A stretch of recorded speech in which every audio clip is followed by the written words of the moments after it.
जय हिंद। कैसे हैं आप सब? Welcome to channel. दोस्तों, आ गया हूं फिर से एक नई वैकेंसी लेके। आज के इस वीडियो में बात करूंगा national bank for agriculture and rural development. जी हां, नाबार्ड की तरफ से वैकेंसी आई है। नाबार्ड ने for the post of assistant manager grade ए की पोस्टों के लिए वैकेंसी निकाली है। एंड ये वैकेंसी मेरे उन सभी दोस्तों के लिए काफ़ी इंपॉर्टेंट एंड खास होने वाला है जिन्होंने अलग अलग फील्ड में या अलग अलग डिसिप्लिन में अगर उन्होंने ग्रेजुएट किया हुआ है, पोस्ट ग्रेजुएट किया हुआ है, बीबीए किया हुआ है, एमबीए किया हुआ है, इंफॉर्मेशन टेक्नोलॉजी में किया हुआ है, लाइक फिशरी है, इसके अलावा फॉरेस्ट्री है, सिविल इंजीनियरिंग अगर उन्होंने किया हुआ है, फाइनेंस से किया हुआ है, हॉर्टिकल्चर किया हुआ है ना, एग्रीकल्चर इंजीनियरिंग में अगर उनके पास ग्रेजुएशन की डिग्री है या पोस्ट ग्रेजुएशन की डिग्री है, तो इन सभी दोस्तों के लिए ये वैकेंसी काफ़ी इम्पोर्टेंट है, काफ़ी खास है। जो भी मेरे दोस्त जिन्होंने इन सारे डिसिप्लिन में अगर उनके पास ग्रेजुएशन की या पोस्ट ग्रेजुएशन की डिग्री है और अगर वो नाबार्ड जैसे इंस्टीट्यूशन में जाने के लिए प्रिपरेशन करते हैं तो उनको ये फॉर्म ज़रूर फिल करना चाहिए। तो आज के इस वीडियो में दोस्तों नाबार्ड के इसी वैकेंसी पे डिटेल में बात करूंगा, कंप्लीट बताऊंगा आपको, लाइक इसके लिए जो एजुकेशन क्वालिफिकेशन है वो क्या है, एज क्या है, एंड एप्लीकेशन के स्टार्ट एंड लास्ट डेट तो बताऊंगा ही बताऊंगा। तो जो भी इम्पोर्टेंट बातें हैं इस नोटिफिकेशन में नाबार्ड की तरफ से जो आया है, इन सारे पॉइंट्स पे डिटेल में बात करूंगा, कंप्लीट बताऊंगा। तो वीडियो में लास्ट तक बने रहिएगा। एंड आप सभी मेरे दोस्तों से एक रिक्वेस्ट है कि अभी तक अगर आपने चैनल को सब्सक्राइब नहीं किया तो चैनल को सब्सक्राइब कर लीजिएगा, वीडियोज़ को लाइक एंड शेयर किया कीजिएगा ताकि मैं ऐसे ही important and most updated vacancies जो होती है गवर्नमेंट की वो मैं आप तक इजीली पहुंचा सकूं। एंड इस नोटिफिकेशन का जो पीडीएफ लिंक है एंड इसका जो अप्लाई लिंक है वो मेरे डिस्क्रिप्शन में होगा, आप वहाँ पे जाइएगा। अगर आप एलिजिबल हैं तो सबसे पहले आपको नोटिफिकेशन को पढ़ना चाहिए एंड फिर आपको अप्लाई करना चाहिए। वैसे अगर आपको इस वैकेंसी के ऊपर या इस नोटिफिकेशन पे कुछ भी डाउट हो, कुछ भी समझ में नहीं आ रहा है तो आप बेझिझक कमेंट बॉक्स में जाइए, वहाँ पे कमेंट कीजिए। मैं सारा जो भी आपका डाउट है उसको क्लियर करने का मैं कोशिश करता हूं और मैं 100% उसका आंसर दूंगा।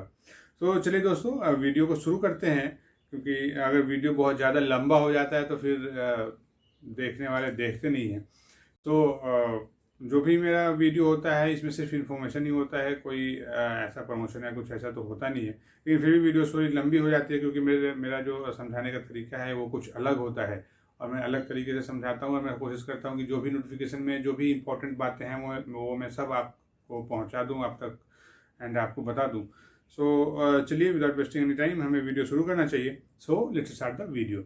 दोस्तों, NABARD national bank for agriculture and rural development की तरफ से ये वैकेंसी आई है for the post of assistant manager grade ए।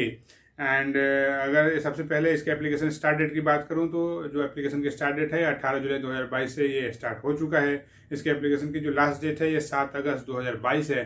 तो 7 अगस्त 2022 तक अगर आप एलिजिबल हैं तो इसके लिए फॉर्म फिल कर सकते हैं। ये जो फॉर्म फिल करना है ये ऑनलाइन एप्लीकेशन फिल करना है। एंड नाबार्ड की तरफ से इसका जो प्रिलिमिनरी एग्ज़ाम होगा उसके लिए भी डेट बता दिया गया है, जो कि 7 सितंबर 2022 है। 7 सितंबर 2022 को इसका प्रीलिम्स का एग्ज़ाम भी हो जाएगा। ये अभी टेंटेटिव है, तो लेट्स होप कि इसी डेट पे एग्ज़ाम हो जाए।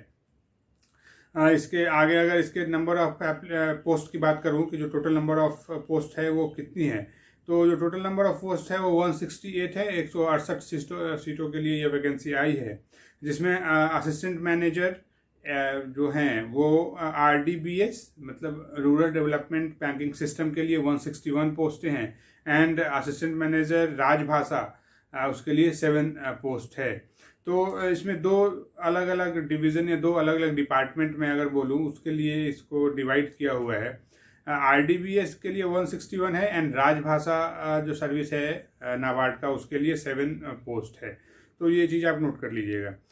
वैसे ही इसमें जैसा कि मैंने आपको पहले बताया कि अलग अलग डिसिप्लिन के लिए इसमें पोस्टें हैं। एक तो जो है वो जनरल है, जनरल में कि कोई भी अगर उनके पास जो पर्टिकुलर या स्पेसिफिक जो डिसिप्लिन है वो अगर उन्होंने नहीं कर रखा है, सिंपल अगर ग्रेजुएशन की डिग्री है तो वो भी इस फॉर्म को फिल कर सकते हैं, तो उनके लिए तो जनरल है। इसके अलावा अगर आपने एग्रीकल्चर इंजीनियरिंग में, फिशरीज में, फॉरेस्ट्री में, सिविल इंजीनियरिंग में, फाइनेंस में, इंफॉर्मेशन टेक्नोलॉजी में, हॉर्टिकल्चर में, इसके अलावा बहुत सारे डिसिप्लिन है, अगर इसमें आपके पास ग्रेजुएशन की या पोस्ट ग्रेजुएशन की डिग्री है तो आप एलिजिबल हैं इस सारे डिसिप्लिन में फॉर्म फिल करने के लिए। जब भी आप फॉर्म फिल करेंगे, आप अगर जनरल में फॉर्म फिल करना चाहते हैं तो आप जनरल कैटेगरी से फॉर्म फिल कीजिए, मतलब जनरल डिसिप्लिन में। एंड अगर आपने इस पर्टिकुलर या स्पेसिफिक डिसिप्लिन में आपके पास ग्रेजुएशन या पोस्ट ग्रेजुएशन की डिग्री है तो आप इसके लिए भी फॉर्म फिल कर सकते हैं। पर जो फॉर्म फिल करना है वो सिर्फ एक ही फॉर्म फिल करना है, ऐसा नहीं कि आपने जनरल के लिए भी कर दिया, या फिर आपने अगर फिशरीज में कर रखा है तो फिर आपने फिशरीज में कर दिया, या हॉर्टिकल्चर में किसी ने कर रखा है तो आपको या तो इधर आप जनरल के लिए कर सकते हैं या फिर जो आपका पर्टिकुलर डिसिप्लिन है आप उसके लिए फॉर्म अप्लाई कर सकते हैं। तो ये चीज़ आप नोट कर लीजिएगा। वैसे ही दोस्तों, अगर इसके एजुकेशन क्वालिफिकेशन की बात कर लेते हैं जो कि मोस्ट इम्पॉर्टेंट है, तो ये जो एजुकेशन क्वालिफिकेशन है, जैसा कि मैंने आपको बताया कि बहुत सारे डिसिप्लिन्स हैं और कुछ डिसिप्लिन का मैंने आपको नाम भी बताया। तो इन सारे डिसिप्लिन में अगर आपने ग्रेजुएशन कर रखा है देन आप एलिजिबल हैं इस पोस्ट को अप्लाई करने के लिए। वैसे ही अगर जो भी असिस्टेंट मैनेजर राजभाषा है, तो राजभाषा के लिए क्या है, ये जो एजुकेशन क्वालिफिकेशन जो असिस्टेंट मैनेजर RDBS जो है, rural development and banking system के लिए, तो उसमें तो आपके पास ग्रेजुएशन की डिग्री होनी चाहिए विथ 60% मार्क्स एग्रीगेट होना चाहिए। एंड उसके अलावा आपने PG कर रखा है तो उसी डिसिप्लिन में तो PG की भी डिग्री होनी चाहिए विथ 55% मार्क्स। एंड अगर ग्रेजुएशन की डिग्री है तो जो भी मेरे दोस्त जो कैटेगरी से बिलोंग करते हैं उनके लिए 55% मार्क्स है एग्रीगेट मिनिमम। एंड अगर उन्होंने PG कर रखा है उसी डिसिप्लिन में तो उनके लिए 50% मार्क्स एग्रीगेट है मिनिमम। तो ये चीज़ आप नोट कर लीजिएगा। अगर आपके ग्रेजुएशन या पोस्ट ग्रेजुएशन में 60% एग्रीगेट मार्क्स है देन यू आर एलिजिबल, आप इसके लिए अप्लाई कर सकते हैं। वैसे दोस्तों, अगर असिस्टेंट मैनेजर राजभाषा की बात करूं तो राजभाषा में बैचलर की डिग्री तो होनी ही चाहिए इन इंग्लिश और हिंदी। इंग्लिश में आपकी डिग्री होनी चाहिए या फिर हिंदी में होनी चाहिए विथ 60% एग्रीगेट मार्क्स। एंड अगर आपने पोस्ट ग्रेजुएट डिप्लोमा कर रखा है, आपके पास मास्टर डिग्री है, मास्टर डिग्री के में मास्टर डिग्री चाहे वो हिंदी में आपने कर रखा है या फिर मास्टर की डिग्री आपने इंग्लिश में कर रखा है विथ 60% मार्क्स एग्रीगेट, देन आप एलिजिबल हैं। इसके अलावा है कि अगर आपने डिग्री बैचलर की डिग्री है आपके पास और PG diploma in translation, Hindi को इंग्लिश में ट्रांसलेट करना है और इंग्लिश को हिंदी में ट्रांसलेट करना है, आपने कर रखा है, फिर भी आप इसके लिए एलिजिबल हैं, इस फॉर्म को अप्लाई कर सकते हैं। वैसे दोस्तों, चलिए अगर इसकी एज की बात कर लेता हूँ तो जो एज है ये 21 to 30 ईयर्स के बीच में इसकी एज होनी चाहिए। 21 से 30 साल आपकी एज होनी चाहिए। ये जो एज का कैलकुलेशन होगा ये एज ऑन 1 जुलाई 2022 होगा। 1 जुलाई 2022 को आपकी एज 21 से 30 साल के बीच होनी चाहिए। एज में जो अपर एज में जिन मेरे दोस्तों को रिलैक्सेशन मिलता है, इसमें रिलैक्सेशन अवेलेबल है। चलिए दोस्तों, आगे बढ़ें। अगर इसके फ़ी की बात कर लेता हूँ, एप्लीकेशन फ़ी कितना है, तो जो एप्लीकेशन फ़ी वो SC, ST and PWD candidate हैं उनके लिए 150 रुपीज़ है। एंड जो अदर कैटेगरी के कैंडिडेट हैं, इधर वो जनरल हो गए, EWS हो गया, OBC हो गया, इन सभी के लिए 800 रुपीज़ एप्लीकेशन फ़ी है। तो ये चीज़ आप देखिएगा, नोट कर लीजिएगा। वैसे दोस्तों, चलिए अगर इसके सिलेक्शन प्रोसेस की बात कर लेते हैं। तो ये जो सिलेक्शन प्रोसेस है ये मेनली 3 फेज में कंप्लीट होगा। जो पहला फेज होगा वो कोई प्रिलिमिनरी का होगा, प्रीलिम्स का होगा। जो दूसरा फेज होगा वो मेंस का होगा, मेंस एग्जाम होगा।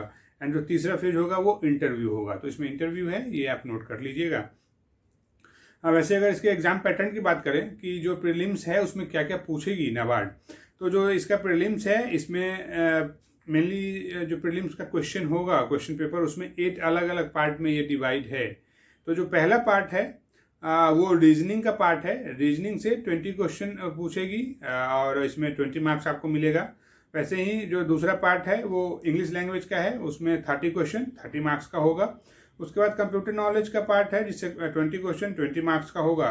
उसके बाद क्वान्टिटेटिव एप्टीट्यूड का है, इसमें 20 क्वेश्चन 20 मार्क्स का होगा। उसके बाद डिसीजन मेकिंग पे 10 क्वेश्चन 10 मार्क्स का। उसके बाद जनरल अवेयरनेस का है, उसमें 20 क्वेश्चन 20 मार्क्स का होगा। उसके बाद है इकोनॉमिक एंड सोशल इशू के ऊपर क्वेश्चन होगा। इसके लिए मेनली ये रूरल जो इंडिया है, रूरल इंडिया के ऊपर जो इकोनॉमिक एंड सोशल इशूज़ हैं रूरल इंडिया की, उसके ऊपर ये क्वेश्चन होगा। तो इसमें 40 क्वेश्चन 40 मार्क्स का होगा। एंड एट लास्ट इसमें एग्रीकल्चर एंड रूरल डेवलपमेंट, ये भी रूरल इंडिया के ऊपर है, तो इसके लिए आपसे 40 क्वेश्चन 40 मार्क्स का पूछा जाएगा। तो टोटल नंबर ऑफ क्वेश्चन है वो 200 है, टोटल मैक्सिमम मार्क्स है वो 200 मार्क्स है, एंड जो टोटल टाइम का ड्यूरेशन होगा वो 120 मिनट का होगा। 120 मिनट में आपको 200 क्वेश्चन सॉल्व करने हैं। एंड ये सारा का सारा जो क्वेश्चन होगा ये ऑब्जेक्टिव टाइप का होगा, तो ये चीज़ आप नोट कर लीजिएगा।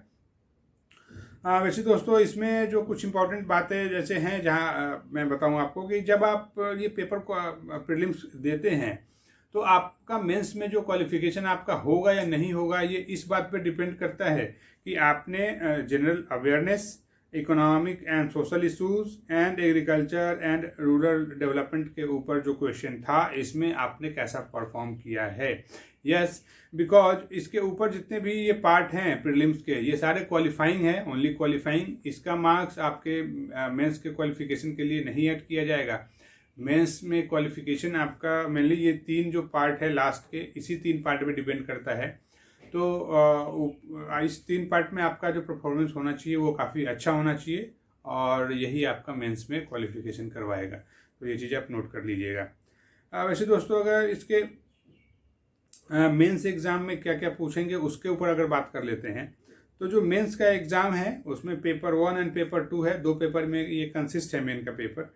एंड जो पेपर 1 है लाइक जो जनरल के लिए अगर आप फॉर्म फिल करते हैं असिस्टेंट मैनेजर फॉर जनरल, तो जनरल के लिए जो पेपर 1 होगा उसमें एक तो जनरल इंग्लिश पूछा जाएगा पेपर 1 में, जो कि ऑनलाइन डिस्क्रिप्टिव होगा। इसमें 3 क्वेश्चन आपसे पूछा जाएगा। इसके लिए जो मैक्सिमम मार्क्स आपको मिलेगा वो 100 मार्क्स मिलेगा, एंड जो टाइम का ड्यूरेशन होगा वो 90 मिनट का होगा।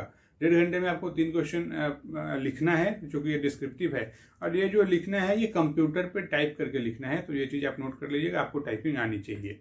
वैसे ही जो मेंस का एग्ज़ाम फॉर जनरल है वो पेपर 2 में क्या है, तो इसमें पेपर 2 में आपसे ESI एंड ARD, ESI का मतलब होता है economic and social issues, and ARD agriculture and rural development के ऊपर क्वेश्चन पूछेगी नाबार्ड। इसमें जो ऑब्जेक्टिव टाइप का क्वेश्चन होगा वो 30 क्वेश्चन होगा। इसके लिए आपको 50 मार्क्स मिलेगा, एंड मैक्सिमम टाइम 30 मिनट का मिलेगा। जो डिस्क्रिप्टिव टाइप का क्वेश्चन होगा वो 6 क्वेश्चन होगा, 50, इसके लिए आपको 50 मार्क्स मिलेगा, एंड इसके लिए टाइम का ड्यूरेशन होगा वो 90 मिनट का टाइम का ड्यूरेशन होगा। तो ये चीज़ आप नोट कर लीजिएगा। वैसे ही जो मेंस है, मेंस फॉर स्पेशलिस्ट पोस्ट के लिए, स्पेशलिस्ट जो भी लाइक आपने किस डिसिप्लिन में आप स्पेशलिस्ट हैं, लाइक हॉर्टिकल्चर है, एग्रीकल्चर है, सिविल इंजीनियरिंग है, जो कि मैंने आपको बताया, उसके लिए अगर आप अप्लाई करते हैं तो उसका जो मेंस होगा वो अलग होगा। और उसमें जो पेपर 1 है वो जनरल इंग्लिश जो है वो सेम ही होगा। जनरल इंग्लिश ऑनलाइन होगा, जिसमें 3 क्वेश्चन आपसे पूछा जाएगा, 100 मार्क्स मिलेगा, एंड 90 मिनट इसका ड्यूरेशन होगा। वैसे ही जो पेपर 2 है, जो पेपर 2 है वो जो भी स्पेशलिस्ट हैं आप, स्ट्रीम स्पेसिफिक पेपर होगा ये, क्योंकि ये स्पेशलिस्ट डिसिप्लिन का इसमें ये मेंस है। तो आप जो भी आपका डिसिप्लिन है जिसमें आपने अप्लाई किया है उसमें आप कितने स्पेशलिस्ट हैं उसके ऊपर क्वेश्चन होगा। और ये जो क्वेश्चन होगा इसमें पेपर 2 होगा, जिसमें कि ऑब्जेक्टिव टाइप का क्वेश्चन 30 क्वेश्चन होगा, 50 मार्क्स मिलेगा आपको, और 30 मिनट का टाइम मिलेगा। एंड उसमें डिस्क्रिप्टिव होगा जो 6 क्वेश्चन होगा, इसके लिए आपको 50 मार्क्स मिलेगा, 90 मिनट का टाइम का ड्यूरेशन होगा। वैसे ही जो मेंस है, मेंस फॉर राजभाषा, असिस्टेंट मैनेजर राजभाषा के लिए जो मेंस है वो सेम होगा, पेपर 1 एंड पेपर 2। पेपर 1 में आपसे जनरल इंग्लिश पूछा जाएगा, जो कि 3 क्वेश्चन होगा, जिसमें 100 मार्क्स मिलेगा, एंड इसके लिए जो टाइम का ड्यूरेशन होगा वो 90 मिनट का आपका टाइम का ड्यूरेशन होगा। एंड जो पेपर 2 होगा उसमें जो स्पेसिफिक स्ट्रीम है उससे आपको क्वेश्चन होगा, जैसे कि आप राजभाषा है तो आपका हिंदी और इंग्लिश आपका स्पेसिफिक स्ट्रीम हो गया, तो उससे क्वेश्चन होगा। और सेम वैसे ही जो इसमें क्वेश्चन होगा उसमें ऑब्जेक्टिव टाइप का 30 क्वेश्चन होगा, इसके लिए आपको 50 मार्क्स मिलेगा, टाइम का ड्यूरेशन 30 मिनट का होगा। एंड जो डिस्क्रिप्टिव टाइप का पेपर होगा वो 6 क्वेश्चन होगा, 50 मार्क्स मिलेगा, एंड 90 मिनट का टाइम का ड्यूरेशन मिलेगा। तो ये मेंस का एग्ज़ाम है। वैसे ही जब आप मेंस भी क्वालिफाई कर लेते हैं तो आपका इंटरव्यू होगा। मेंस का क्वालिफिकेशन में जो भी दोस्त जो जनरल कैटेगरी से बिलोंग करते हैं, EWS कैटेगरी से या OBC कैटेगरी से, उनको 35% मिनिमम मार्क्स लाना मैंडेटरी है। एंड जो भी कैटेगरी से बिलोंग करते हैं उनके लिए 30% मिनिमम मार्क्स लाना मैंडेटरी है। तो आप मिनिमम जब इतना मार्क्स लाते हैं फिर आपको इंटरव्यू के लिए कॉल किया जाएगा। इंटरव्यू जो होगा वो 50 मार्क्स का इंटरव्यू आपसे नाबार्ड लेगी। एंड मेंस के बाद आपका इंटरव्यू होगा। एंड जब आप इंटरव्यू भी क्वालिफाई कर लेते हैं फिर आपको नाबार्ड में एक बहुत अच्छा ये जॉब मिल जाएगा। इसमें एक और आपको सबसे जो इम्पोर्टेंट बात है वो बताऊं कि इस एग्ज़ाम में जब आप प्रीलिम्स या मेंस का एग्ज़ाम देंगे तो इसमें नेगेटिव मार्किंग है, तो ये चीज़ आप नोट कर लीजिएगा कि नेगेटिव मार्किंग है तो आपको अटैम्प्ट लेने से बचना चाहिए। वैसे ही दोस्तों जैसा कि मैंने आपको बताया कि जो मेंस का एग्ज़ाम होगा वो डिस्क्रिप्टिव है, तो इसके लिए आपको कंप्यूटर पे टाइपिंग आनी चाहिए, क्योंकि आपका जो आंसर देना है वो कंप्यूटर पे आपको टाइप करके देना है। तो ये चीज़ भी आप नोट कर लीजिएगा। अगर आपको टाइपिंग नहीं आती है तो आप टाइपिंग सीख सकते हैं, टाइपिंग बहुत बड़ी बात नहीं होती है, आप किसी भी अपने पास के टाइपिंग इंस्टीट्यूट में जाके टाइपिंग सीख सकते हैं। तो दोस्तों नाबार्ड के इस नोटिफिकेशन पे जो भी इम्पोर्टेंट बातें थी वो सारी मैंने आपको बताई, एंड आई होप आपको ये समझ में आया होगा। अगर आपको फिर भी कुछ डाउट है तो आप बेझिझक कमेंट बॉक्स में जाइए और वहाँ पे पूछ सकते हैं, कुछ भी जान सकते हैं। वैसे इस नोटिफिकेशन का जो PDF लिंक है एंड इसका जो अप्लाई लिंक है वो मेरे डिस्क्रिप्शन में है, आप वहाँ पे जाइए, पहले नोटिफिकेशन को अच्छे से पढ़िए फिर आपको अप्लाई करना चाहिए। एंड वैसे ही दोस्तों अगर एट लास्ट जाते जाते आप सभी मेरे दोस्तों से फिर से एक बार रिक्वेस्ट करूंगा कि अगर अभी तक आपने चैनल को सब्सक्राइब नहीं किया है तो चैनल को सब्सक्राइब कर लीजिएगा, वीडियोस को लाइक एंड शेयर किया कीजिएगा। एंड फिर मिलते हैं दोस्तों किसी दूसरे वीडियो में किसी नई वैकेंसी के साथ। तब तक के लिए जय हिंद।